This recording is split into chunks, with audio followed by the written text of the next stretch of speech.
You know, what's funny is that won't get anyone on the, on the YouTube replays, because I mean they've already clicked play, so they know something's coming, right? Uh,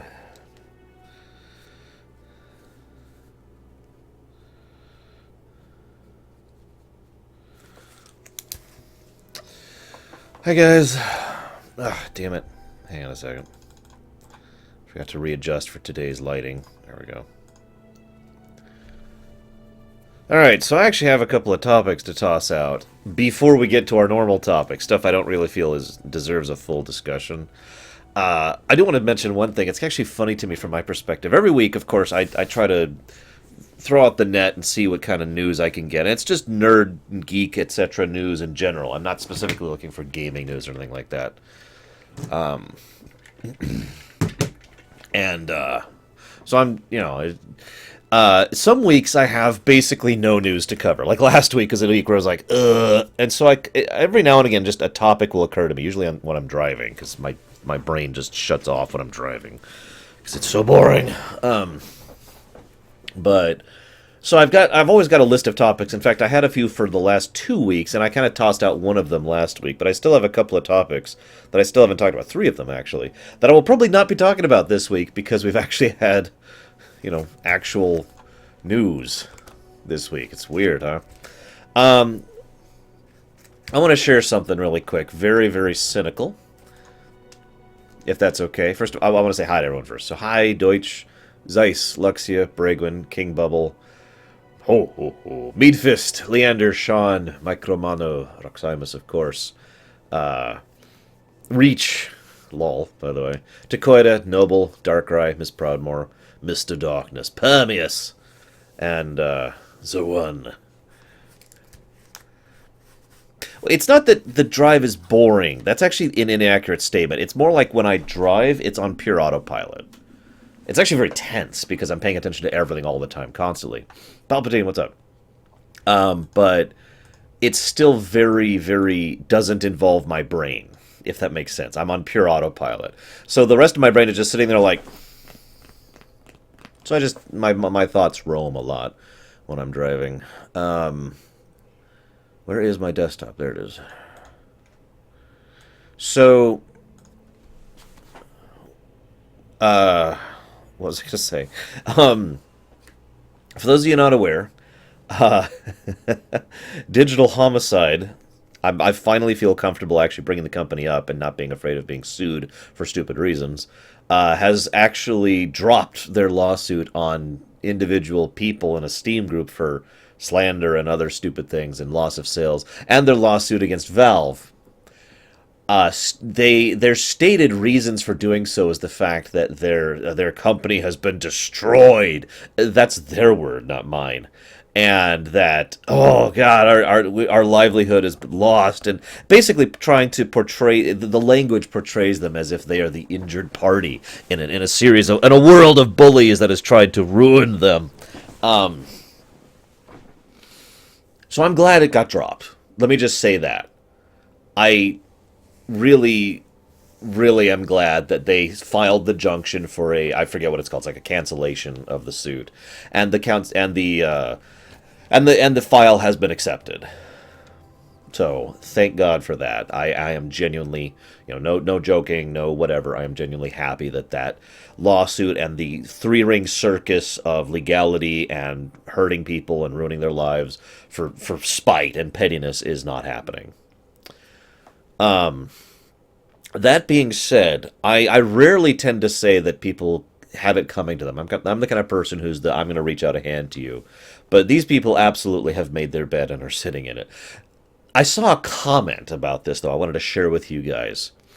The gentleman in question has made a point, the main face guy, I don't remember his name and I don't care, made a point of saying, I'm going to go try to get into programming. I'm going to try to get a programming job at another gaming company rather than trying to run my own. And he said it as if, oh, woe is me kind of a way, right? So here's the comment. In 3 months, He will be a developer, too, at pay grade H1 at some medical billing software development firm. He'll work in a cubicle in an office park off the highway. He'll bitch about traffic and weather when he's at work and how incompetent his manager is when he's at home. He'll clock in at 9:35 every morning, be out the door at 4:51 every evening. Fridays at 4, everyone breaks out the beer, and they'll jokingly call it DWI Fridays, but then they'll all literally drive home tipsy. And that is the next 30 years of his life in that paragraph. It's a bit real, ain't it? Hi, Celtic.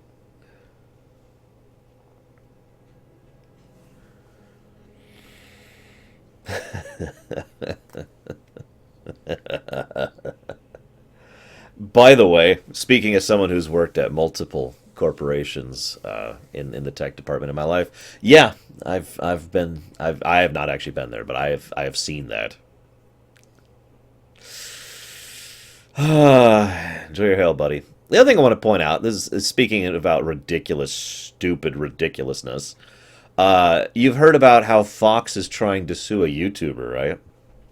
Again, I'm not going to name names. I'm not interested in spreading publicity here. But it's a woman who is associated her channel with Zoidberg. And Fox has threatened, to my knowledge, nothing's actually gone through yet, to sue her for damages and revenue associated with their brand, and to try and show that they have no approval of her and blah, blah, blah, blah, blah, blah, blah. This is not a joke, by the way. And the woman in question, who is actually doing fairly well on YouTube because she is a bikini streamer. I don't want to get into that too much, but let's be honest, that is one of the reasons why she's doing so well financially. But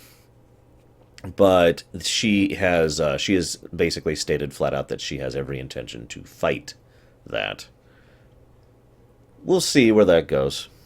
I've been kind of following her. No, see, again, I don't want to use names, but she calls her viewers the Zoidberg Nation. And she has a little picture of Zoidberg that pops up when a donation comes in. That's it. That's the Futurama association.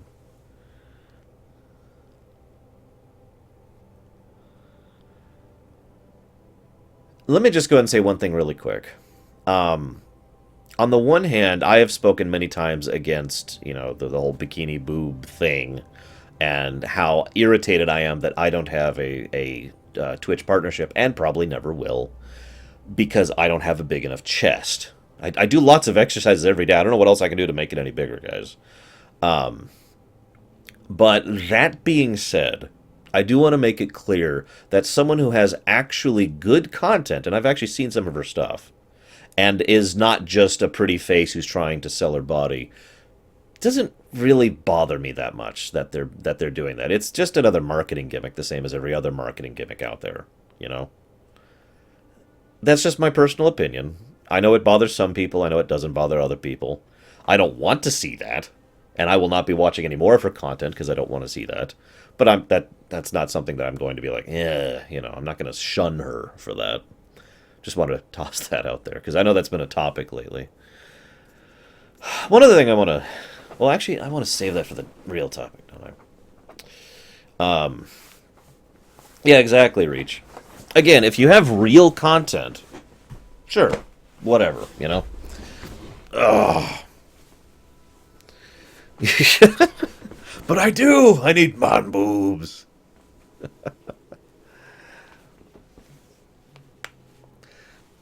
I actually wonder if you can tell. I've really stepped up what I'm doing with my upper body lately, because I'm trying to get more muscle to increase my metabolism so I can lose more fat. That's funny. I don't actually want to be more muscly. I just have to be to lose weight. It's ridiculous, isn't it? Anyways, moving on. Let's talk about actual news. Actually, no, I got one more thing. Anybody out there follow racing, European racing, Formula One, that kind of a thing? Just curious. I know most of my people don't. But I think at least a couple of my viewers at least know what I'm talking about.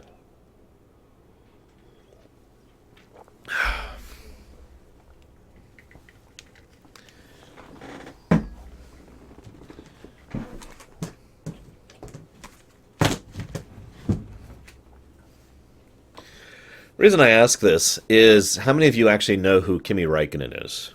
He's among my favorite racers out there right now. He's very, very, very skilled and talented. Tends to be not in the best position, mostly because of circumstances, which I don't really want to get into, and there's some opinion involved in that as well.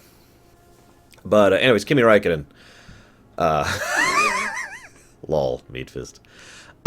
He's awesome. I really like Räikkönen. And if you have not seen his Wei Chai, I'm not actually sure how to pronounce Wei Chai commercial, you need to. Just go Google Kimi Räikkönen. I know it's a weird word to spell. Weichai. Okay? It's one of the funniest things I've ever seen. For those of you who don't feel like going and watching it right now, I'll just kind of illustrate why I find this funny. It's because of the fact that he's reading from a script. So, I mean, obviously Formula One drivers are actually a form of celebrity, so they do get endorsement deals to do commercials. But Kimi Räikkönen doesn't give a crap. He never has. It's part of why I like his personality. He is so blunt and so honest about how he functions. So when he gets up there, he is basically, he's doing this. I need an actual script to read. Here we go. The island of Estard sits all alone in the middle of an endless ocean, until one day a lowly fisherman's son finds his... He's just reading right off the script. It's so blatant that he's reading right off the script. And I love it. Weishai power is the power. We're coming, China. It's great. Anyways. So real topics. That's the real topics. I was actually going to show you some stuff as far as actual videos in the background, and then I realized copy wrong is a problem, so I decided not to. Hang on, where are we at? 12 minutes. So let's talk about a few movies and one show that have been announced recently. For those of you not aware, the Pirates of the Caribbean 5 trailer, a teaser I should say, has dropped fairly recently. Hello, Final Cloud. And not 100% sure what I think of it yet. Let me go ahead and start by saying that I like Pirates of the Caribbean 1 through 4, okay? I like all 4 movies. That's ignoring the fact that I actually find all 4 movies to be excellent examples of the 4 archetypes of villains. Seriously. I have actually renumbered the 4 archetypes of villains to follow the movies because it's easier to remember that way. You know, we've got Barbossa, we've got Davy Jones, we've got Cutler Beckett, and then we've got, I can't think of his name all of a sudden, but the guy from the 4th movie. And all 4 of them follow the archetypes classically. It's a great textbook example of that. Probably not, Mex. I'm already running several other campaigns right now that I barely can keep up with in general. So let me just go ahead and say this. Blackbeard, thank you. I walked into Pirates 4 expecting to not like it. And for the first about 10 minutes, I was right.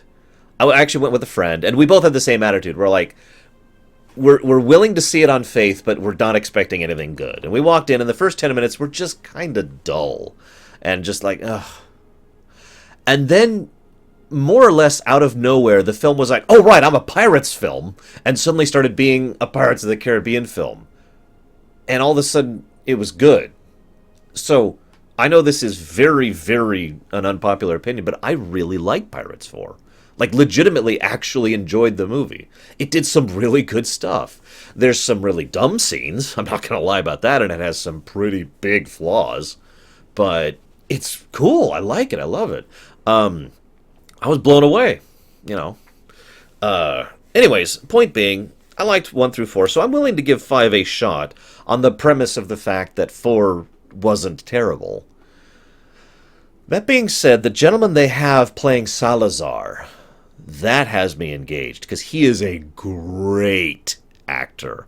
I can't think of his name, forgive me. In fact, I'm going to look it up right now, real quick. I mean, hang on. Pretend I'm a real news show for a second.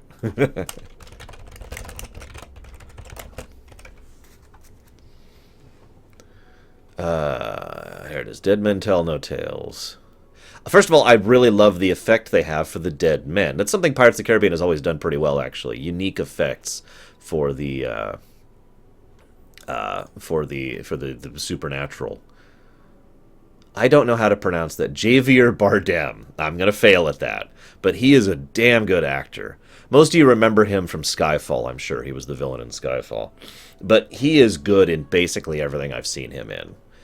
And the way he has portrayed Salazar for the couple of scenes I've seen is good. Like, really, really good. So, I'm actually excited about that. And of course, it's frickin' Salazar. So, I'm kind of excited about that, too. And the dead men are so polite. Would you tell him, please? That I'm coming to kill him. So anyways, he's amazing. And I liked 4. And I liked 1 through 3. So I'm probably going to go ahead and see 5. I might even do a discussion stream about it afterwards. Depending on if there's interest for that. So the next movie teaser that I saw drop was the Power Rangers movie. So before I say anything more, let me go ahead and say that I did watch the original Power Rangers, and by that I mean the original one here in the States. In other words, the one that was, like, the first season was all a Japanese show that they just redubbed over it. And I had a couple of the Zords. I think that's what they were called. It was alright. I have to admit, though, and this is just says a lot about my personality. The reason I started and kept watching the show was the theme song.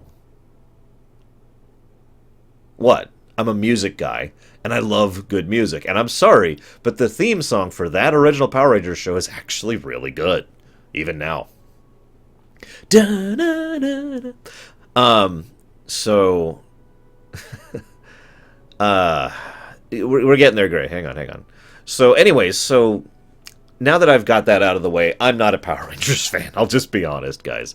I'm not into Power Rangers at all. I haven't even seen the last episode I saw is when he became the White Ranger, and that's about it. I haven't really gone into the Power Rangers mythos. I know there's quite a few shows. I know that they actually did increase in quality. I know that there's quite a few shows that started getting actually serious storylines as opposed to just, let's fight the monster of the week kind of a thing. And I know that it has a lot of backing. Okay, so let's just get that out of the way. Just because it's not my thing doesn't mean I can't acknowledge it. Did you find the Kimi Raikkonen things one? Watching the trailer, I had the weirdest reaction to it. My first thought was, am I watching The Breakfast Club? Because that's how it felt. And I know this is going to sound weird, but that actually caught my attention a bit. If you look at the structure of the trailer, it's normal people get superpowers. It's a cape story. And then they have to fight off a villain. Some evil thing. And so the structure of it is so typical as to the point where I barely even noticed it. The plot is just, I love Majora's Mask. What are you talking about, Shadow? You're the one who doesn't like Zelda. Hang on a second.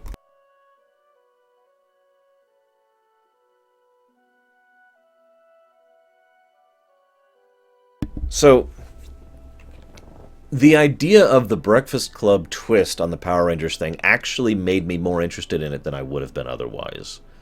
Like, I'm not exactly excited about the film, and I may not even see it in the theaters, but I kind of tilted my head at that, like, portraying the 4 teens as basically misfits who don't belong, and who don't really fit in and don't work well with others and that kind of a thing, and then thrusting superpowers on that group. It's only a very small twist on this typical, people get superpowers thing. But I like it. I like that idea of trying to go in that direction with it. I think that was a good move on their part. And I will also say that I like what they're doing with Rita Repulsa. She looks... I've seen a few stills of her, and she does look normal, but with just enough wrong with her that you can't quite tell unless you're really looking what's wrong with her. No, Celtic. It's called the NX. So, either way, it looks kind of cool. I haven't seen you comment on my Red October stuff, Shadow, no.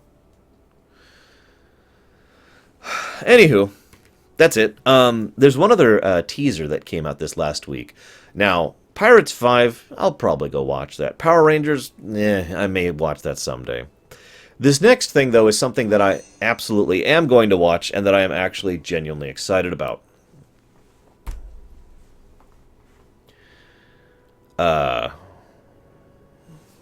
And I can't read my own handwriting to tell what the name of the show is. Give me a moment. Give me a moment. Give me a moment. There it is. Okay. God, I have terrible handwriting. It's a show called Grand Tour. I'm just going to pause to see if anybody knows what I'm talking about.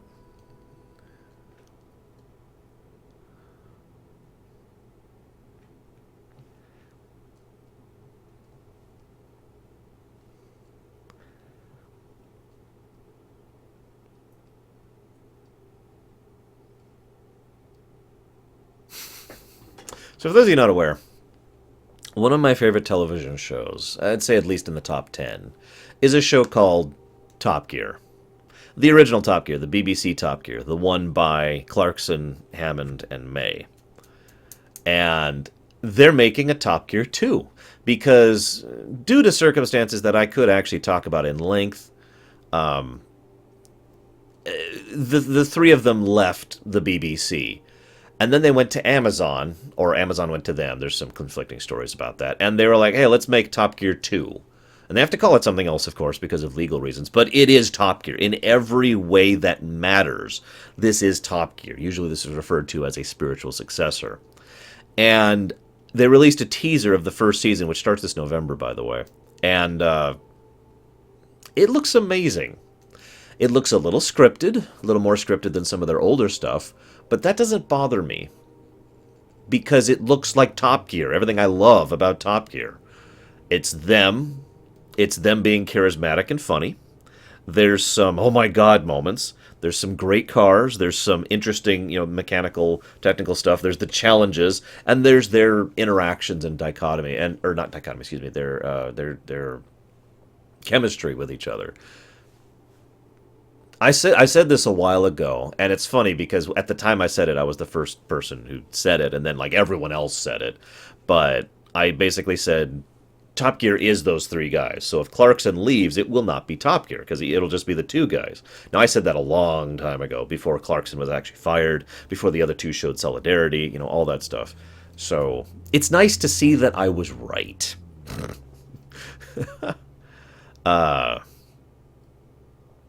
But anywho, talk about what in detail, Darkrai? I'm sorry. Exactly, Tigzar. Again, some of their early stuff wasn't as scripted, and a lot of, well, not a lot, a couple of the things that happened were genuinely just whoops kind of moments. The bolt that didn't go off on the, I can't think of the name of the car, the space shuttle car, that wasn't actually scripted. The fact that the bolt didn't fire was not scripted. And there's a couple other things that weren't scripted, like the fact that the truck actually survived a couple things it wasn't supposed to, But anyways, now I'm gonna wait for Darkrai. Anyways, the point being that the Reliant Robin, thank you. I kept stuttering under the R sound, like, but I kept wanting to say a Renault, and I'm like, that wasn't a Renault.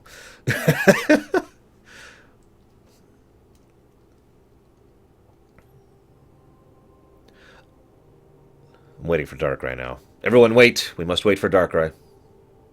All eyes on Darkrai. Everyone, I want you to all pressure Darkrai right now. Just go apply political pressure. No, not a Reno. A Renault. Renault. Because that's apparently how you pronounce Renault is Renault.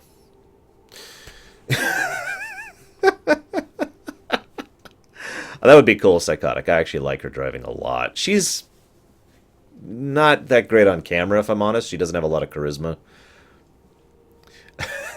You said you want me to talk about something in more detail, but I don't remember what you're asking me to talk about in more detail, Darkrai. Yeah. What kind of a show is Top Gear? It's like my show, but better in every way. To explain what I mean by that, it is a show about vehicles, but that doesn't really actually get across the point. It is three people who know their stuff. They know cars, they know vehicles, they know engines, they know the entire gearhead geekdom, right? So they know their stuff, like I know video game stuff, and it's mostly a show about them and how they want to present it and their enthusiasm for it. It's a show about three guys who really know their stuff, really love their stuff, and demonstrate it. And they also happen to have a ridiculous amount of funding. That's always been the Top Gear's biggest strength, in my opinion. They have one of the best editing crews in the world. This is not a joke. I should use past tense. They had one of the best editing crews in the world. They had tons and tons of money to be able to pull stunts and gimmicks and all that kind of stuff. And yeah. Also, they do come across as dicks. That's true. I'm sorry. That is actually something. It's probably one of the only things I don't like about this show, actually. Bought. I guess that would be Truff and Drought. Anyways, yeah, they have amazing chemistry. The three of them had been friends even before they worked on the show, and I think that worked out. I did consider that, Riven, and I decided not to because I actually do have a gimmick, guys. Legitimately, I do have a gimmick on my show. You ready for it? My gimmick is that when you tune into my show, you're looking at me. I'm not putting on a face. There's no mask here. Of course there's a mask. My point is, I'm not playing a character. I'm not playing Francis. I'm not playing this the angry video game nerd. What you're seeing is me, and I am myself. Because English is the one. Renault. So anywho. I guess I'll talk a little bit about the departure. Basically, what happened from our understanding, and there are still details we don't actually know, and some details that disagree with each other. So this is a generalization, okay? That's the spoiler plate. But what generally happened is that there were some very severe tensions that were happening on camera, and there was one of the producers was actually present at a shoot, and this producer did not like Clarkson. Okay, the two of them did not like each other at all, and the producer had actively been trying to get Clarkson fired for a while. Typical BBC politics. If you don't know, the BBC is actually kind of a mess, to be completely blunt about it. The actual, the corporate side of BBC is this giant black morass of evil. I'm just going to say it how it is. So this producer had been trying to get Clarkson fired for a while. Now, they were on a fairly tense shoot. Clarkson's old. He was in a bad situation. He was having a really bad day, and they couldn't actually get warm food for them. Now, I want to make this clear because some people misreport this. They say he demanded a hot meal, and because he didn't get it, he punched a guy. That is completely missing all of the point. The hot meal thing was the last straw on the camel's back. There were a lot of things that happened that day that built up until Clarkson was having... You know what it's like. I know you know what it's like. To have a day where just everything is going wrong, and then one final thing goes wrong and he just snap. And that's what happened. Now, do I think Clarkson should have punched the guy? No, that is obviously a frickin' big mistake. That is something that should be responded to with something bad. I mean, Clarkson should have been fired for that, to be completely blunt. But that everyone's been reporting it as Clarkson abuses or assaults the producer, completely missing all of the actual context leading up to that, portraying this producer guy as some kind of innocent individual when in fact he was actually basically just being an ass, and this was not the first time. So Clarkson, and yes, Clarkson did try to apologize. He pulled himself back. And again, I bet a lot of you know what that's like. You have that snap, just, and then you're like immediately, within seconds, you're like, oh God, I'm sorry. Right? And I've heard 3 accounts of this report that all agree with this interpretation of things, that Clarkson was like, whoa. Again, he still did something wrong. Let's make that clear. But it's not as clear-cut or one-sided as it is inclined to be. And there were talks of bringing up charges and going into legal action and getting him thrown into jail for this garbage. Which, no, to be blunt. Now, him being fired, yes, that should happen. To be blunt, that should happen. That's the exact same move I would have made. However, what then happened was basically a form of a witch hunt on several people involved at the BBC who hated Clarkson and Top Gear in general. And so they basically tarred and feathered Clarkson, again, portraying the producers as some innocent guy, and Clarkson as some big, evil bully guy. And then was like, okay, let's go ahead and have this whole thing. And then, so the other two gentlemen involved, Hammond and May, said, we're sticking with our friend. And they flat out said, within a couple of days of this incident, they said, if he walks, we're walking. That's it. If he walks, we're walking. Then the BBC tried to legally wrangle them into staying. That didn't work because it doesn't work that way. Now, if you don't understand what I mean by that, under certain circumstances, you can say, well, if you violate this contract, you can't do blah, blah, blah in order to try and keep them from staying. And they totally could do that under certain legal obligations that limit them to working in the BBC. So in other words, if they try to do a Top Gear 2 on the BBC or any other similar station within that region and scope, it wouldn't happen. Amazon Prime is not within that scope, is it? This is one of the reasons I think they approached Amazon, because it was a very neat exit strategy for them to keep doing the show.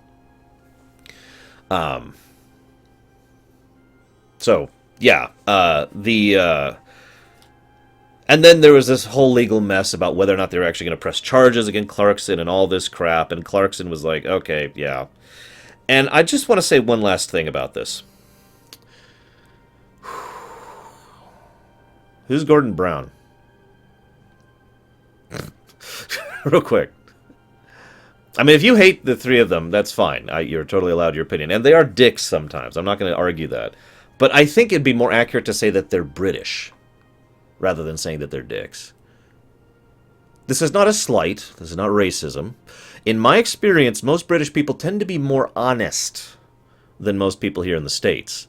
So they may not exactly be nice people, but they are very honest about who and what they feel. So they don't feel the need to hold back on it.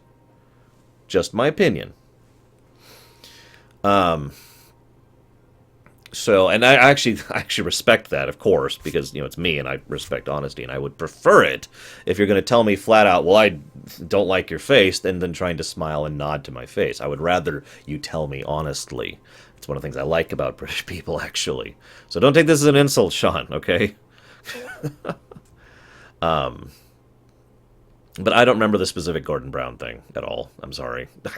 They have made fun of so many people for so many years. I have no idea whatsoever which specific incident that was. I'm sorry. Where was I going? Right, so anyways, the next thing that happened is that they tried to drag Clarkson through the mud. That kind of failed, thank God, although there was some serious worry about that for a while. And then they left as a unison, and then the BBC said, well, we're going to make our own thing with blackjack and hookers. And that didn't work out at all. I have actually seen quite a few new episodes of the new Top Gear. It's garbage. I'm sorry.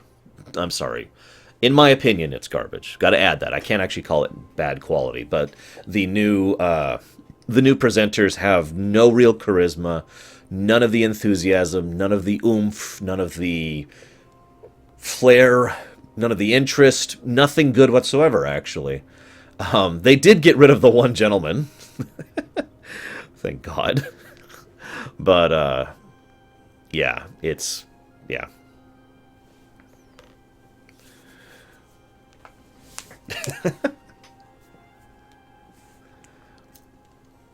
Congratulations, Bergman. All right, anyways, that's I think that's enough about Top Gear. Sorry. And by the way, Sean, to make this clear, I mean absolutely no offense to you or any other British people. As I said, this, from my perspective, this is actually a compliment. And I actually know several people who don't like the Top Gear presenters, and that's fine. They do come across as jerks, and they don't pull their punches, and I totally get that. I think from my perspective, I probably wouldn't be friends with them in real life, but I would respect them. Does that make sense? What am I? I'm an American what? Russian? I don't know. Actually, I have been called that before. Or an American Eastern European. Doom, gloom. Next topic.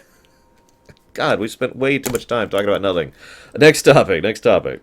I don't actually have much to say about this. I just want to bring it up. For those of you not aware, this is the 30th anniversary of Castlevania. Now, Castlevania is one of those weird franchises because it's not actually as big as certain other big name franchises like the Mario series, for example. But it is still a franchise that has a very large number of games in it that has gone very strong for a large number of years. Pretty much all 30 of those years, with the exception of the most recent few, has been filled with lots and lots of great Castlevania stuff. Think about this for a moment. I mean, let's just go down the list. My opinion, of course, and I'd love to hear yours as well. Great Castlevania games. Not good, great Castlevania games. Castlevania 2, which did the whole pseudo-Metroid style thing, which worked really well. Symphony of the Night. It's a freaking amazing game. One of the best Metroidvanias out there. I would also put Curse of Darkness on there, even though some people disagree with me on that one. And I would put Castlevania 3 on there as well, while I'm thinking about it. And then I would add the first reboot game. I can't actually think of the name of it, but it's the first one of the remake, of the reboot, excuse me, that they did. So that's 5, in my opinion, great Castlevania games. And then there's several other Castlevania games that are at least good. The Super NES, the SNES one, which is a remake of 1, the first Castlevania game. All of the DS ones are at the very least good games. There's some good Castlevania stuff out there. Order of Ecclesia, Lament of Innocence, that's another great one. The Sega one, which was Dracula X, I want to say. Is that one? Because Dracula X and Castlevania 4 are actually different games. I got that confused for so long. Lords of Shadow, thank you. Lords of Shadow 1, I do consider a great game. Excuse me. So, point being, for such a long-standing franchise, it has a fairly decent library. It's not as popular as some games, but it's still very popular, and it's still been doing very well financially, and in my opinion has been doing very well in terms of its artistic quality. So yeah, Konami tweeted about it.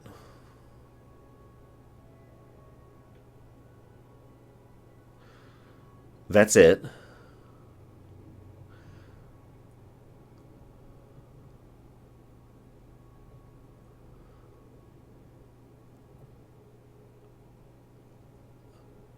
I really feel like that speaks for itself. That's why I'm not saying anything right now. Um, Now, one other thing I want to point out, though, because for those of you not aware, of course, there's the new Castlevania that's coming out. And, of course, by new Castlevania, I mean the spiritual successor of Castlevania. That I can't actually think of the name of off the top of my head. Forgive me. It's the one that's being kickstarted and has been doing very well, actually, from what I understand. And I have a couple other kind of branching topics to talk about here. But let's talk about the main topic first, the main thing I want to mention here. Big anniversaries. Oh, excuse me, is Konami UK. Much better. Konami has done nothing. Anyways, so... Oh, I just got a new patron. Ooh. Bloodstained, thank you, Bloodstained. Sorry. So Bloodstained, I'm very excited about Bloodstained. Let me just get that point out. I am very excited about Bloodstained. So let's talk about the concept of big anniversaries. Now, some people think it's silly to hold an anniversary. Like, I've heard the argument that every year is an anniversary, so why do you make a big deal of it on the big numbers? I don't really get that mentality personally. I think the big numbers do matter. I think it's literally a milestone. It's this franchise has endured for X period of time, right? It's like we've made it 10 years. I'm sorry, 10 years is a colossal period of time. I've said this before. I've explained before how long a period of time 10 years is. 30 years? I was 4 when Castlevania came out. 30 years is a huge period of time. And making a franchise that has lasted 30 years, well, 29 years, is a big deal, right? And I think that you should do something big about that. If I was in charge of the marketing side of that, I would do something. If I was in charge of the development side of that, I would do something. And yet I've noticed in the last several years there's been several very big anniversaries that have happened that have basically been bypassed. You notice that? You know, the big Zelda one, the big Metroid one, the big Mega Man had an anniversary recently, which was nothing. And just, I'm not going to go into other details, but there's been several gaming companies recently, and several major anniversaries that have happened in the last 5 years now, that that the main companies involved have just been like, eh. Star Trek was another one that happened recently. And it's just like, eh. And there hasn't really been a big anniversary thing for them. Now, in some cases there are, of course. But for the most part, it's just the companies seem to not care as much as the fans do. And that strikes me as extremely weird. Now, of course, this isn't a universal thing. There are plenty of companies out there that say, holy crap, we've made it to X milestone. Boom, you know. But I don't understand that mentality. It reminds me of the idea that they weren't paying attention to it. In other words, the concept here, this is pure theory. The concept here being that, oh my god, it's Castlevania's 30th anniversary, and they didn't realize that till this year. So within the year, there's nothing you can really do in a year to actually come out with a big anniversary thing. It's just, wait, what? There's not much you have to know in advance. You have to be like, well, next year is the anniversary, so we need to plan something for next year and then have it ready when the year comes around. This is a theory, but it kind of fits. It might be literally that they were like, oh shoot, right, there's a anniversary in 2 months. Quick, let's throw something together, And that's just my theory on it. I have no idea if that's actually is, or maybe they just don't care about the anniversaries things. I don't know. But then again, you have to think, the whole anniversaries thing, let me give you an opposite perspective. This is also Diablo's anniversary this year. I believe it's the 20th anniversary for Diablo. Shoot, hang on, let me pull up. I was just reading this today. Give me a second. 20th. It is the 20th anniversary of Diablo this year. And they're throwing a big shindig. Like, at BlizzCon, they're throwing a completely big party thing of Diablo's 20th anniversary and Blizzard's 25th anniversary, and they're like, boom, and they're actually putting tons of effort and work into it. And there's a pretty good chance we're going to see a Diablo-related announcement this year, either Diablo 3's new expansion or Diablo 4. There's a lot of hints that that's going to happen during this celebration. So, in other words, they knew it was coming. They were leading up to it, they were planning for it, and they're going to do a big announcement release. And the result of that is going to be tons of hype, tons of people engaged in it, and getting lots and lots of what is effectively free marketing. That is, in my opinion, how you do it. Notice they haven't announced anything with Diablo. They've just said they're having the big celebration, So I have no idea what they're doing. And I'm excited to find out. You get where I'm going with this? I doubt Bethesda will do anything for Fallout. And yeah, Kingdom Hearts 15th is next year, and so forth and so on. There's a bunch of anniversaries happening around this year, or this next coming years, because of how long it's been since gaming started being a thing. And of course, the 30th anniversary of Final Fantasy is next year. One of the other side things I wanted to mention here is that I forgot what the side thing I was going to mention. Hang on. The cow level will finally come out again. I can't actually remember. Shoot. I had a side topic about this I wanted to bring up.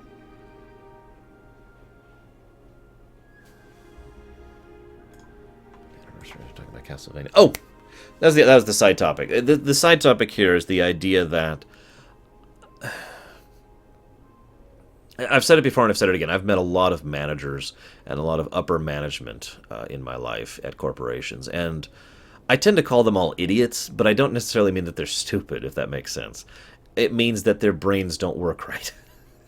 I have this very strong feeling that some people in corporate gaming just do not have any comprehension of what they're sitting on, value-wise.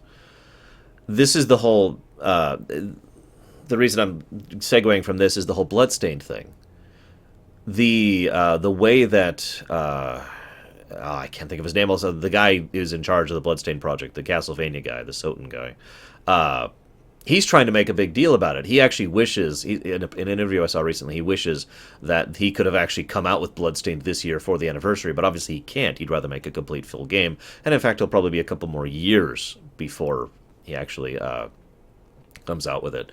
And that's cool. I actually prefer that mentality, but the whole I guess I don't want to get into this topic in full because the whole spiritual successor topic is a whole topic by itself. So I'm going to actually let that drop. But I will also say this. Remember how recently we were talking about Star Citizen and real content updates? I want to hear real updates. I want to hear real things happening in gaming development. I want to get real information, that kind of stuff. I will just say that Bloodstained has been doing that pretty accurately. Him and his team and whoever's in charge of keeping the community leads have been very good about putting out stuff like here's the information, here's what we're doing, here's what we're doing next. Really giving real meat in their updates to the people involved so that they know where the development is going. I don't know if Star Citizen has been doing that. I don't want to call out Star Citizen. I'm just saying I think that is the correct way to do that, my Krenzler. Oh. So anyways, let's go ahead and move on. God, I'm talking about everything way too long today.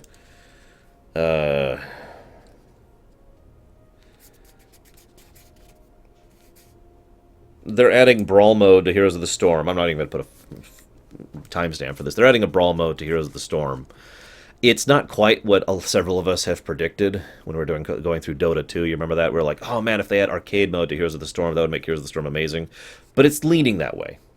It's at least something that helps vary up the gameplay and something I think is really, really good. That's all I want to say about that. So we'll just move on. So speaking of teasers, TOR. TOR is releasing its next expansion. This has actually already come up a bit. As per usual, I tend to stream about something and I'm like, wait, I want to talk about that during Loreweek. So, TOR, The Old Republic, it's an MMO by BioWare. Has a new expansion coming out. Now, let me just go and give my opinion out really quick here. TOR is a bad game. This is my opinion, okay? TOR is a bad game. It is a game that is actually aggravating to play. It's a game that I felt like I had to slog through, a game that I had to endure to enjoy the story in it. It was a game I was willing to endure to enjoy the story in it because there were at least two, really, in my opinion, good stories throughout it. Those stories being the Sith Warrior, light side, and the Agent, regardless of how you play it. So there's some other decent stuff in there. Bounty Hunter is fun, if kind of flighty, and Smuggler was kind of fun, if flighty. But the point being, hated that game, right? Then they came up with a couple of expansions, and each expansion has basically had the same overall approach. We're going to take some things and fix them, make them better, and then we're going to take other things and we're going to make them worse. And I think I made it clear my opinion of the Revan splits into two halves and his evil half does this thing and blah, blah, blah, blah, blah. That was garbage, storyline-wise. And then they kind of went back to board, and for reasons that actually escape me, they were allowed to basically reinvent TOR for the most recent expansion, not the one that's coming out soon, the one that came out like last year. And that expansion did several things very well, and then it did several things very, very wrong. It was filled with some interesting, good... It basically felt like a single-player RPG of good quality that had been shoved on top of an MMO, which was bad. And there were a lot of things where it's like, here's some cool, interesting missions with some fun characterization and some great dialogue and some great story development, and then here's some schluck. And then you had to muck through the schluck and just gruck your way to the end of it, and then you could get back to actually good missions. Because they were trying to pad it out. Because Knights of the Fallen Empire was actually fairly short in terms of overall gameplay. But like I said, they tried to reinvent it. They had a pattern with Tor, and every one of the class story arcs of Tor, all 8 of them, all followed the same pattern. They threw that out the window for Knights of the Fallen Empire, and they basically said, all right, let's just make a BioWare game. And they made a BioWare game.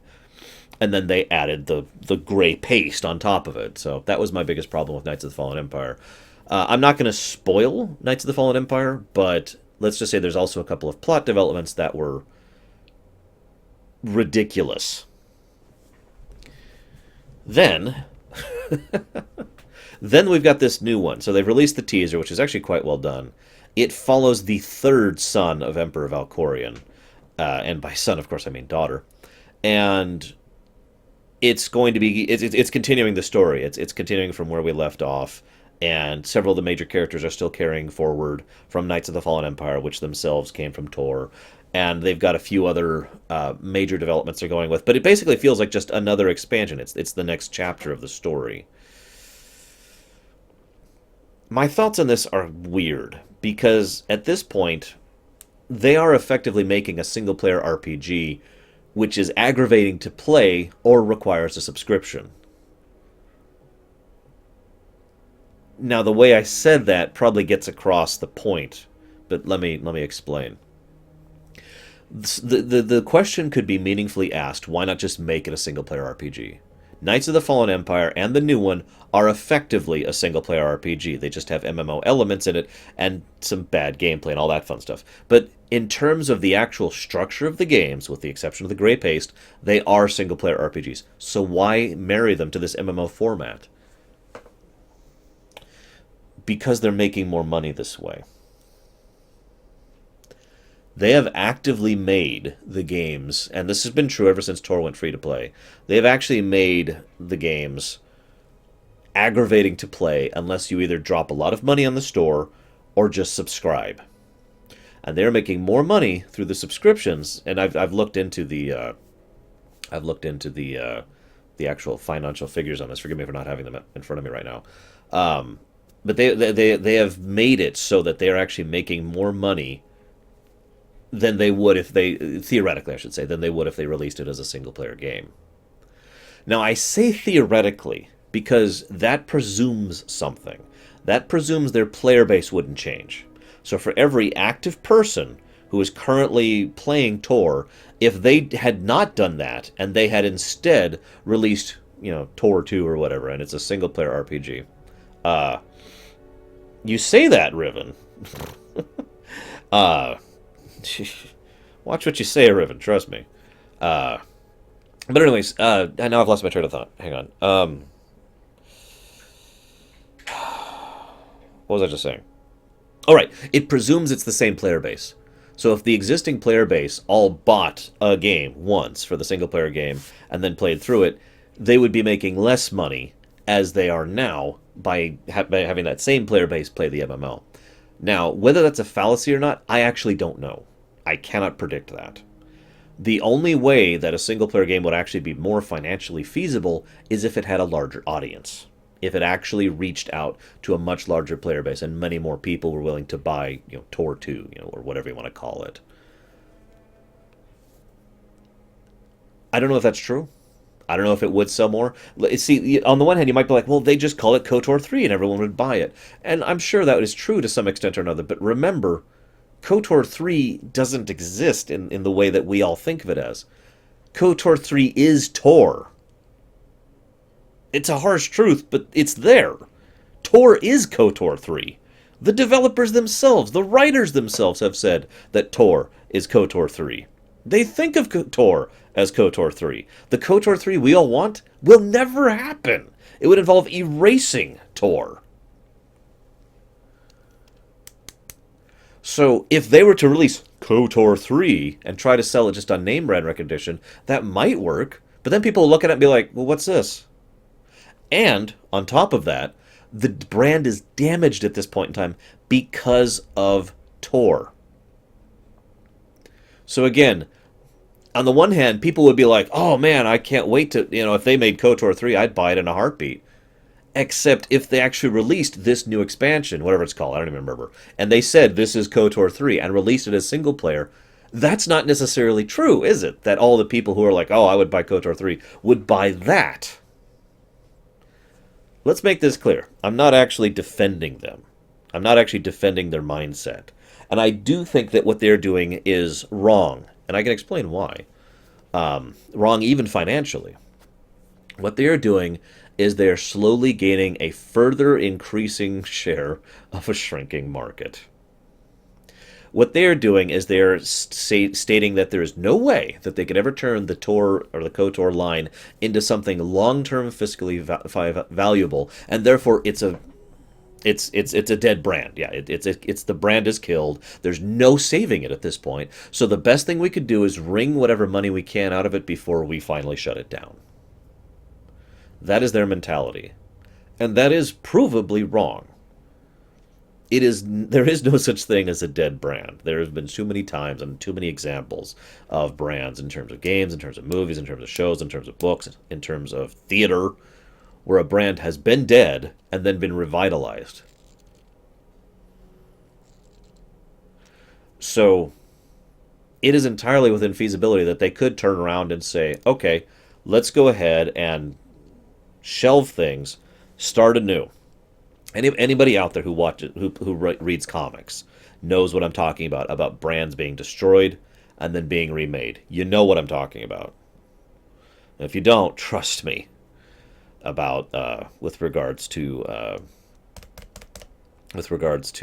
comics, and this may seem silly from a modern perspective, but there was a time when X-Men comics were some of the least selling comics out there. Seriously, that's happened. But anyways, so, and there's several options they could take here. There's several things they could do to try and revitalize the KOTOR brand, and they're not going to. They provably are not going to, I'm not sure it actually matters at this point. Yeah, Star Trek has died twice, actually. That's another fun one for you. Star Trek has died twice. Star Wars never actually died. There's some differing opinion on that, but I think from a purely financial perspective, we could say Star Wars never actually died. Anyways, I just bring this up because it's interesting that the overall perspective at EA is that they're doubling down on the TOR thing. I've already predicted it, but I'm just putting it out here, on the thing. On air or whatever, that what's happening with TOR and what will continue to happen with TOR is they're going to continue down the current path, the MMO single-player RPG, trying to get as much money out of you as possible, and then they're just going to let it wither out. There's going to be no big finale. There'll be no last episode. It'll just kind of slowly go away. Yeah, I saw you say that, Zuan. Like I said, there's several ways they could do this. They're not going to, and you and I both know that.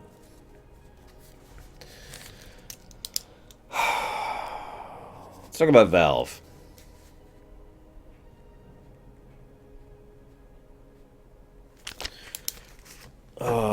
This is a weird topic. I don't even want to talk about this, to be honest with you. So Valve recently released the option to pay for sprays in Counter-Strike Go, a very popular game. Now, for those of you who don't know what that means, sprays are a thing where you get the ability to literally... I mean, it's been a thing that's been in FPSs for freaking forever. You walk up to a thin surface and you hit the spray button, and a little GIF, or PNG, or whatever they actually use, appears on the wall, right? And, so it's like, psh. Yeah, the bot's off, Leander. You could post whatever. So Valve monetized that. They said, okay, you want to go ahead and release... see you, DeNoble. You want to go ahead and release, you want sprays? Sure, it'll cost you. Now, on the face of it, that's kind of like, then we got to add another factor to that. The fact that these are a consumable with a certain amount of uses, which means once you run out, you run out.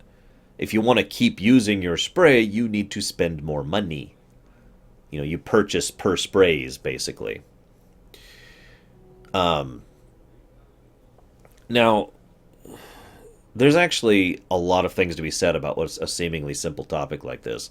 And I'm not sure I really want to get into this.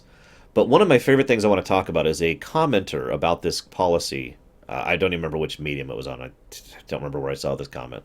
But the comment basically said, hey, Valve is not a game developer anymore. And it was said as if it was an insult, like, I can't believe Valve, Valve doesn't care about gamers anymore. Valve doesn't make games anymore. I found that comment amusing because my response to that automatically was, well, duh. Valve hasn't really been a game developer in a while. They have been going full tilt into Steam and everything regarding Steam as their overall approach to business, with very small teams doing updates of existing games and no real development of new games. And this is something that's not just me interpreting. The people in charge of Valve have flat out said, yeah, we don't really want to make games anymore. We're going in a different direction. Now that I've gotten that out of the way, let's first of all mention something. So some people...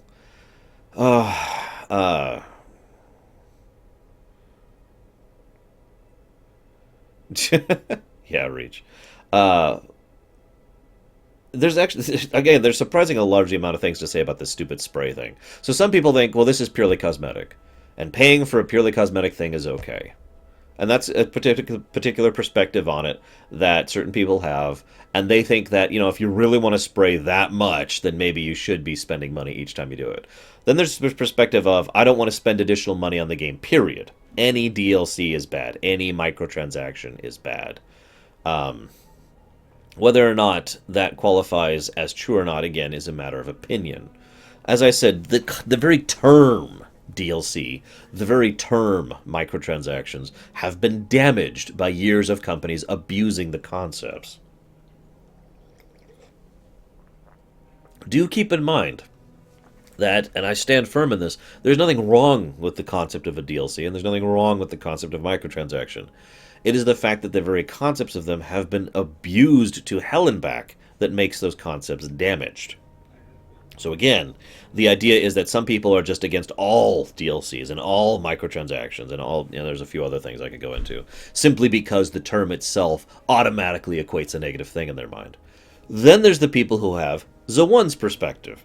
I've been able to do this for free before now, not in CSGO, but in other games. So why do I now have to pay for something that previously was a free,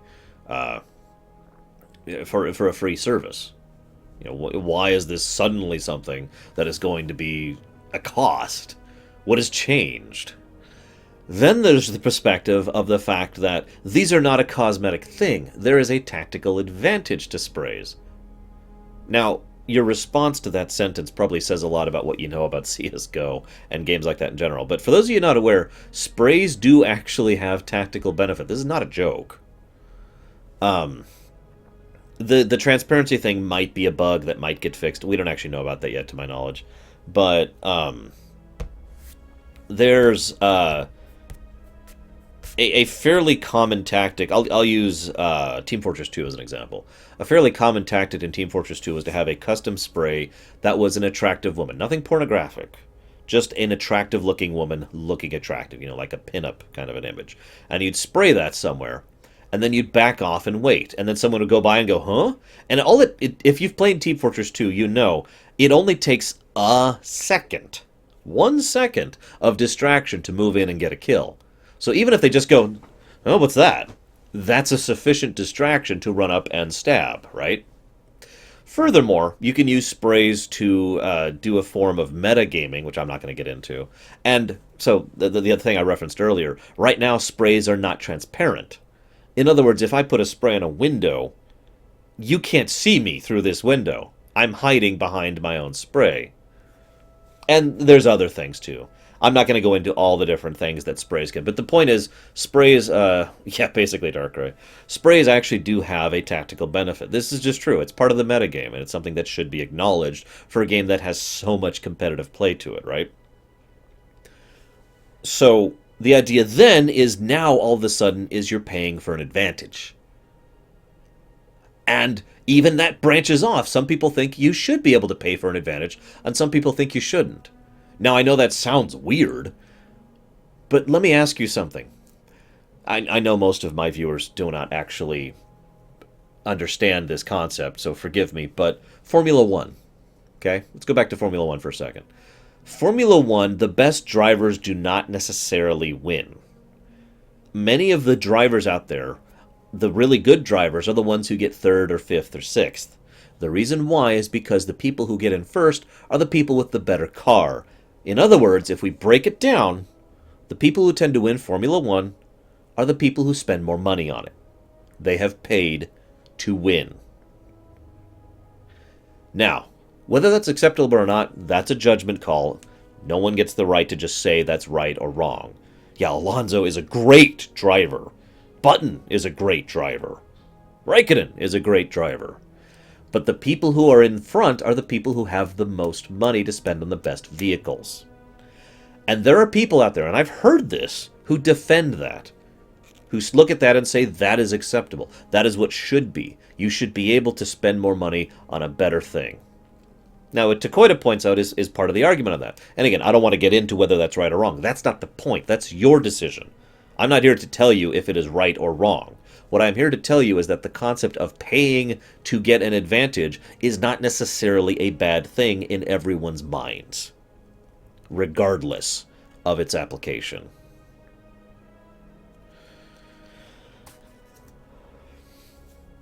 So I have just listed like 10 different perspectives on the spray thing. And what's funny is I haven't even gone into the valve thing. I haven't even talked about their perspective. I haven't even talked about the financial side of things. I haven't even talked about the idea of... I can't remember when that happened. That was late 80s, wasn't it? Forgive me for going back to comic books for a moment, but at one point in history, I think it was late 80s, forgive me, there was... What, you mean like in Mortal Kombat X, Reach? There was a cost of expense, basically an inflation increase in price to comic books. It was like an additional number of cents per comic, like 30 additional cents per comic book. And the general accepted consensus was, this has to happen. We have to have an increase in the cost of comic books because it has to happen, okay? That was acceptable. Everyone agreed. We're cool. What happened shortly thereafter that is the people in charge at the time who were mismanaging the hell out of the comic book industry said, hang on. They just accepted a price increase? Increase the price again. This is, in my opinion, what Valve is doing. And I do think it is wrong. And I will explain why, even from a financial perspective. I think it's wrong because what they are doing is they are doing something I've talked about so many times. Yes, Metal Civ. What they are doing is they are trading in customer loyalty and customer opinion in exchange for short-term gains on money. Because on paper, someone looks at that and says, well, if we just increase prices, we make more money at no additional cost. And yet what happened in the comic book industry is exactly what you'd imagine would happen. People were furious about the sudden increase in change for no reason. And comic sales plummeted as a result because it put it out of reach of so many customers, young kids, for example, and it made it so that a lot of people felt betrayed because, again, increase for no reason. Remember, the first increase was publicized as like, look, we need to pay for more paper, we need to pay for more distribution, blah, blah, blah. And it was put out flat out saying, this is something we have to do. And the fans understood that and were willing to pay the extra price to keep the industry going, to keep getting their product. That is such a different animal from, we want more money. Because there was no other reason for it. Just a desire for more money. Not that they weren't making money, not that they were losing money, not that they were financially having instability problems. They just wanted more money, period. It is literally the definition of greed. And that's what Valve has done several times. This is not the first time they've done that. Several people in chat have already pointed this out. This is not the first thing. This is not the first time Valve has done this, has tried to trade in customer loyalty in exchange for short-term gains on money. And let's be clear, about 95% of the time when you make that trade, it doesn't work out in the end.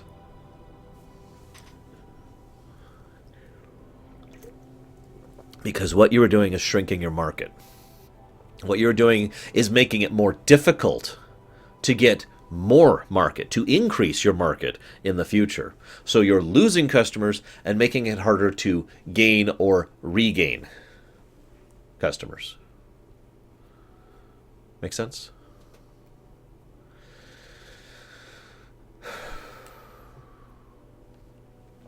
No, evolution is when my Bulbasaur turns into a Venusaur. Mix.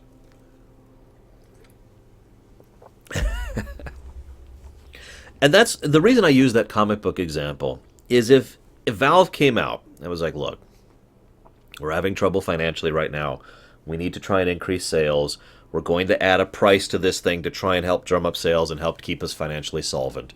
I bet you money that a lot more people would be accepting of that than pay for sprays.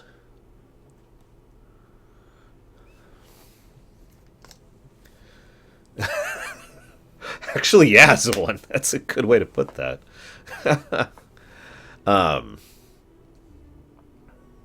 No, Steam is not having trouble financially. They're doing fine. They're making tons of money, from what I understand. No, my point is, if they were having financial issues and came out and said, we're having financial issues, please help, I bet people would help. I really do. But that's the point, isn't it? Because customer loyalty is not something that you can put on a budget sheet. It's not something you can write down and say, we have 342,612 customer loyalty. It's not a, tangible thing.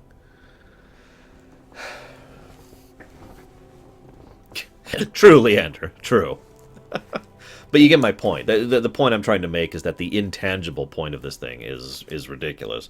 Anyways, I don't have much else to share on that. It's a mess. I suppose I haven't given my opinion. In my opinion, what they're doing is wrong. Oh, I guess I did say that. Because, again, the whole the trade-off thing. So I guess I did give my opinion. Never mind. Next point. God, this is going to be a long one. So, Final Fantasy 15. Now, that's an interesting question Nero's asked, because some people think that if a company admits they're having financial troubles, it hurts their public stock and their stockholders. But that's not actually true, because the stockholders know whether they're having financial issues, regardless of whether or not they admit it publicly. That's part of being a stockholder. You get access to that information. Anyways, FF15. So I've read a couple of articles, actually. Someone linked me an article, and I read a few other articles about FF15. And I ran them by a friend of mine, Pax. And we both came... What's funny is he came to the exact same conclusion I did before I told him my opinion on what was happening. I'm just going to go and get it out there. Again, this is a I'd put money on the table situation. I'm pretty sure that what's happening right now is FF15 is catering to the consoles and to the... timed exclusive contracts they have with Sony and probably with Microsoft. And once that's done, FF15, probably in a little over a year or so, maybe like a year and a half, will come out on PC. The thing that I found interesting is that, from what I understand, this is my interpretation, okay? I want to make that clear. The FF15 PC version is likely to be the polished version of FF15, with all patches, with all changes, with any final mix, additional content, that kind of a stuff, bonus of features. The PC version would basically be the final mix of FF15 when it came out. Now, that's interesting to me, because that kind of engenders two different perspectives immediately, doesn't it? Because some people don't want to wait a year and a half for FF15. They want FF15 now, and I understand that perspective. But then some people look at that and say, well, hang on, you're going to come out with the better version of the game later. Why wouldn't I just wait to purchase that version? This goes back to the whole multiple editions of movies on DVD thing, doesn't it? Yeah, it'll be the GTA 5 thing all over again. So... Not sure what I think of that, but I have pretty much officially removed FF15 from my reasons to buy a PS4 because of that. Because I am now officially gambling on the fact that FF15 will come out on the PC in about a year or two. And then I will get that version and play that. So for those of you out there who are like, yeah, he's totally going to get a PS4 and he's totally going to drop $400 on getting FF15. No. Very unlikely. Because of that. It is also one of the things that I would also presume, based on the way they're talking about this and the language and the word choice they use in their announcements is that it feels very much like they are very much trying to stay in good with the console market, most notably Sony. I'm not sure why that is, and I'm not sure what I think about that, actually, because I don't understand catering to Sony. I know that sounds like a weird statement, but I don't. I don't understand why you would actually want to lick Sony's boots right now. Lord knows that Sony has equalized a lot. They have evened out their overall finances significantly, although they did have to shut down a couple of branches of Sony in order to make that happen. But I don't understand why it is that the Sony is someone that is deserving of that kind of bootlicking. I mean, if anybody has any perspective on this, please feel free to share, because I'm coming up with nothing.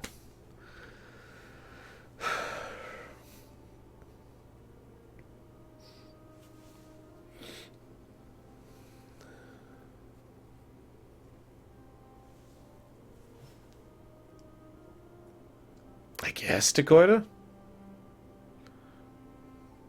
Ribbon, I've actually talked about that already in a previous Loreweek, but in brief, I think it's a generally good idea. In fact, I think it's a surprise that they haven't done something like that before now. Because if we're being honest, that's actually what they've been doing already several times in several examples. Yeah, see, that's my perspective. We know Sony are dictatorial to a T. I mean, this is not me bashing Sony. It is a fact that Sony is incredibly restrictive about their contracts, their technology, their exclusive software. There's a reason why it's so difficult to get some of the older Sony stuff working with other non-Sony products, because Sony insists on things being Sony only and blah blah. Very very tightly controlled situation and environment. So the fact that Sony is demanding that they cater to them makes perfect sense to me. I would imagine that this whole, this must be thing, you will be ours and you will bow and scrape, stomp, stomp, makes perfect sense to me. I just don't understand why they would cater to that unless this is something political.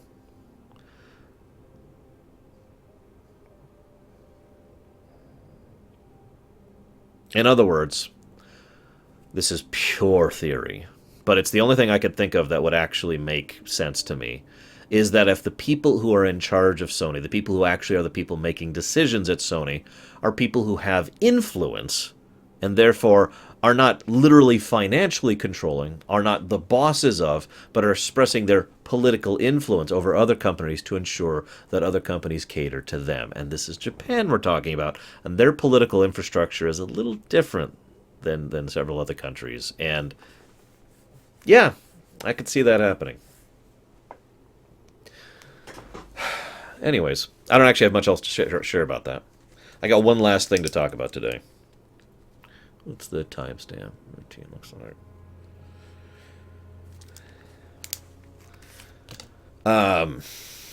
So, gaming journalism is my next topic. I'm just going to pause and let everyone freak out about that real quick.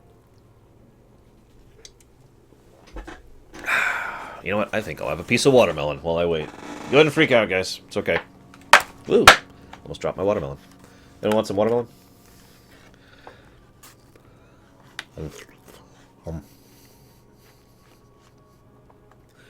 Delicious. Oh.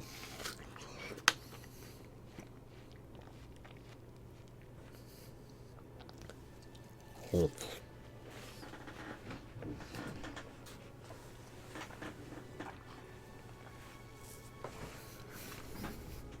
Ah.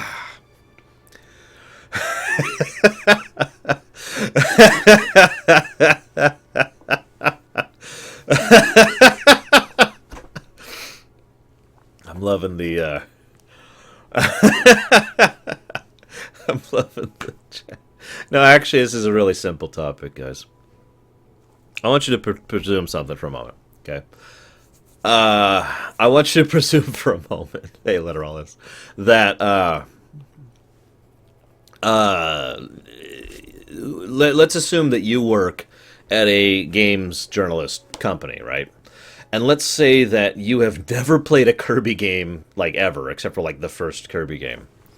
And then this game right here, Planet Robobot, comes out, and you were assigned to do a study on this, a story on this, okay? So you put forth a crap story on this, okay? Now, most of the obvious stuff here I don't feel like is worthy of discussion. What I want to ask is, whose fault is this? To whom lies blame for this?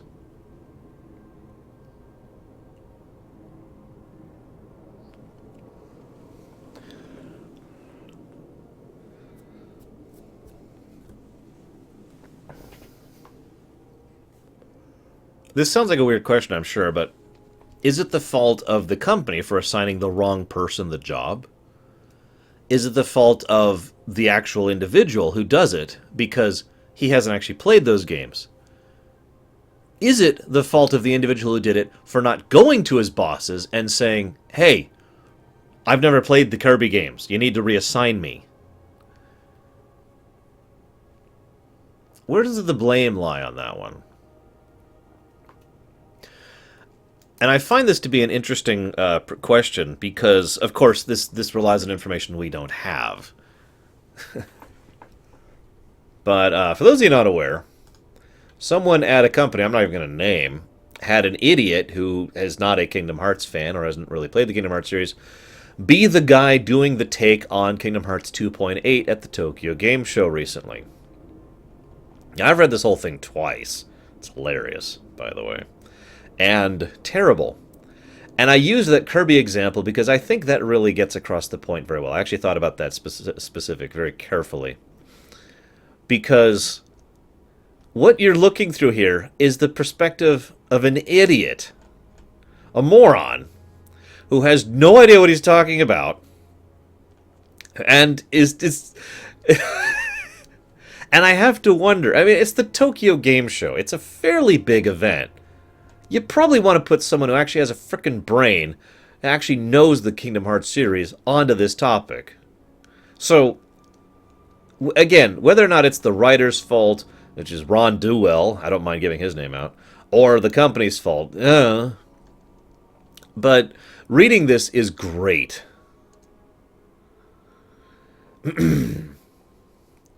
Since then, Kingdom Hearts has taken a level of pretentious... Oh, excuse me, I'm reading that wrong. Since then, Kingdom Hearts has taken a pretentious turn to try and be something bigger that stands on its own. Don't think it's pretentious? Any series with a creator that looks for a deeper meaning into a title like Kingdom Hearts HD 2.8 Final Chapter Prologue is bleeding with self-importance. Heck, even calling a game that is a dead giveaway. How many of you out there have played Birth by Sleep? Or Kingdom Hearts in general, the whole Kingdom Hearts series? Anybody? Quick question. Is Aqua in your top 5 or top 10 characters in the game? I'll raise my hand, because Aqua's actually my favorite character in Kingdom Hearts. But anybody out there like Aqua as a character? Despite the fact that she's only really had a presence in Birth by Sleep.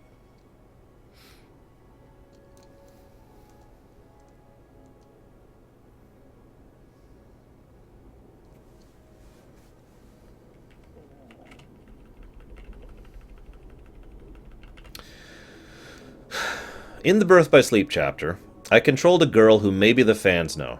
I didn't. She had to rebuild a castle bridge by resetting time and do that again. She had to turn over every corner of a town looking for gears to smack with her Keyblade. Again, no sign of Disney, unless that was a Cinderella's castle she was breaking into.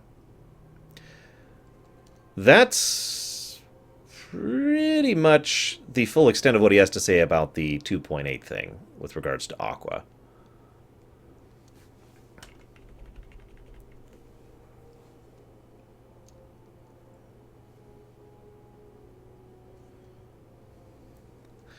Then he has a couple of other lines here. Now, Pax and I had a discussion about this earlier. He makes a point that the gameplay has not changed at all since Kingdom Hearts 1. Now, that's kind of like saying Pokemon X and Y is the same gameplay as Pokemon Red. Because on one side of the thing, that is a valid statement. The overall infrastructure of the gameplay has not changed in all of the Pokemons, right? And yet, there's another perspective on that, which is to look at that and say, hang on. You're an idiot. Because Pokemon's gameplay has changed in many ways, dozens and dozens of different ways, adding whole new layers of shading, and complexity and depth to the gameplay. Again, saying that Pokemon X and Y and Pokemon Red have the same gameplay is one of those technicalities, which automatically makes it wrong. I don't know about you guys, but I actually played Kingdom Hearts 1 within short order of playing Birth by Sleep. I actually played Kingdom Hearts 1 within a couple of days of playing Birth by Sleep during the lore run. That was actually just last year. And, no, they're pretty different in terms of structure. In fact, I would go ahead and say that Birth by Sleep is probably the furthest away, not counting Chain of Memories, obviously, from Kingdom Hearts 1 of the Kingdom Hearts games we've played so far. Yeah, exactly, Dakota. That's exactly my point. By the way, I don't use that Pokemon example sparingly. I have heard people say, legitimately, not just people throwing around casual comments that are intended to be deliberately exaggerative. I've heard people who have actually flat out said Pokemon Red and Pokemon XY, that exact comparison, have the same gameplay.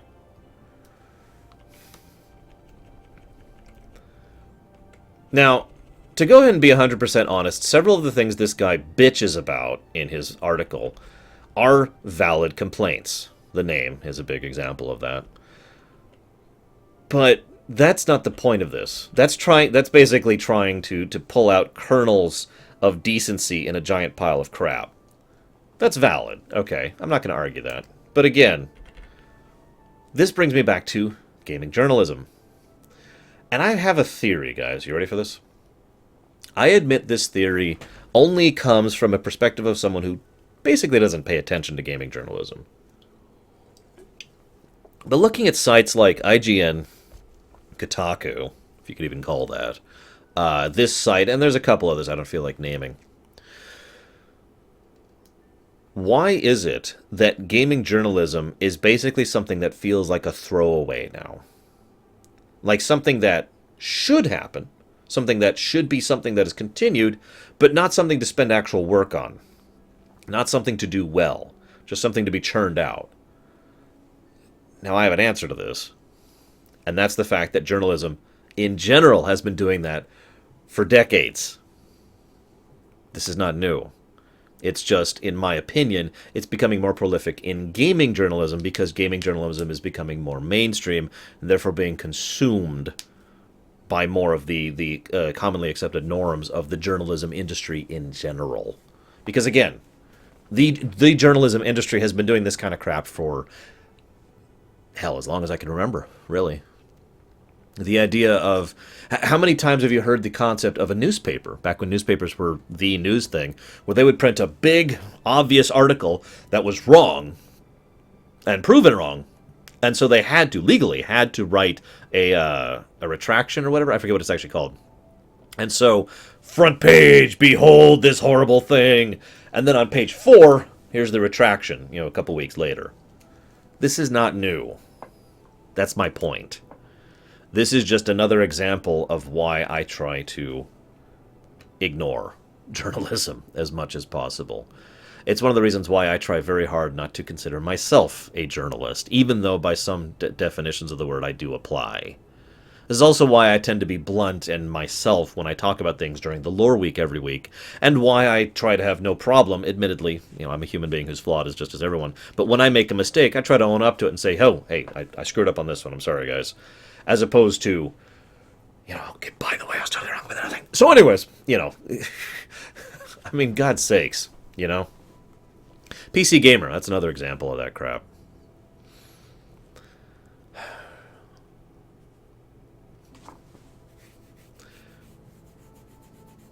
What's funny about this is I actually would like to have my journalist tags, basically. Because I want to do things like go to E3 and BlizzCon and PAX. PAX West or whatever. That would be cool, and I can only really do that if I have my journalism tags. But that's it. I don't actually want to be a journalism in any particular way past that. Anyways, that's all I got for this week. I'm going to go and stab people, and then I'll be back.